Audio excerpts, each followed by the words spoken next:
Hi students, this is Ms. Kerr and I'm going to walk you through a couple of points on your balloon graph on page 11, and this goes with your gas laws. So at the top, just reading that part really quickly, in helping a scientist analyze data from an experiment to determine how the volume of a gas changes with temperature, you inflated a large balloon and then measured its volume at various temperatures. How can you make a graph to help analyze that data? So what you're doing, instructions, is using the data chart to the right to plot these points on the graph below. Be sure to connect the data points with a line when you are finished. So you're creating a line graph. We've got our x-axis, our independent variable on the x-axis here, temperature in degrees Celsius. Okay, and then we've got volume on the y-axis, which is our dependent variable. So temperature happens and the volume is going to change based on what the temperature is. So the volume is dependent on what the temperature is doing. Be careful on your graphing because you actually have 0 right here. It's a little different than a math graph.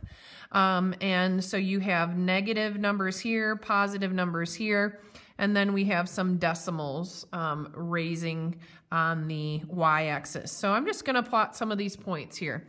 So I've got negative 40 and 0.77. So I'm going to go to negative 40 and I'm going to go up to 0.77. I'm going to estimate 0.77 is a little bit closer to 0.8 than 0.7. So I'm going to put my dot there. Okay. So you can kind of check off once you've done those. Negative 20, 0.83. So I'm going to start at negative 20. You always start on the x-axis. And I'm going to go up to 0.83. So it's a little bit above 0.8. It's definitely closer to 0.8 than 0.9. And I'm putting it in between because I'm estimating between those two. All right, 0 temperature, degrees Celsius, and 0.9 liters. So 0, and I'm going to go up to 0.9, and that one is right on the line. Okay, last one I'm going to do with you is 20 degrees Celsius and 0.97. So on the x-axis first again, and then up to 0.97, which is going to be really close to 1.0. So it's going to be right below 1.0 there. Okay, and once you're done plotting, you're going to connect the dots there. All right.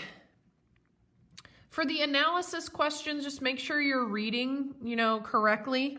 Does a decrease in temperature, so the temperature going down right now on this x-axis, the temperature is showing going up, okay? Does a decrease in temperature result in an increase or decrease in volume? So what happens to the volume? Okay, and the y. The y is an explanation. It means you should write a sentence.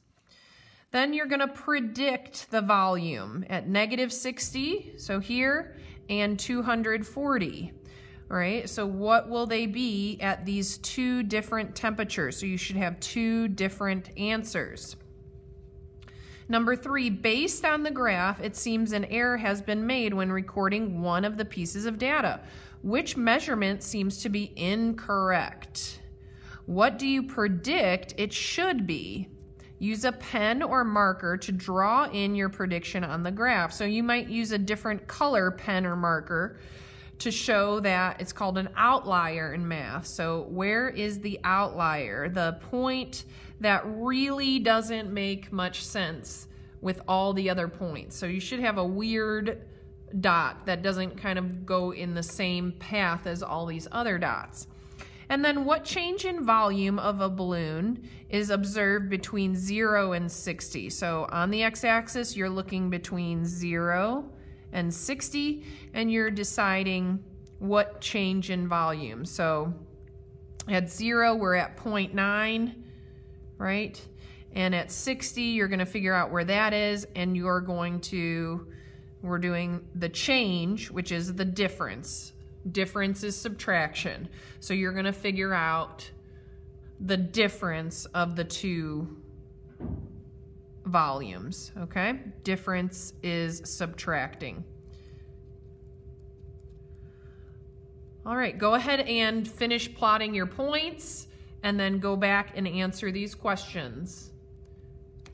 If you have any questions, still don't understand, just raise your hand and ask your teacher. Thank you.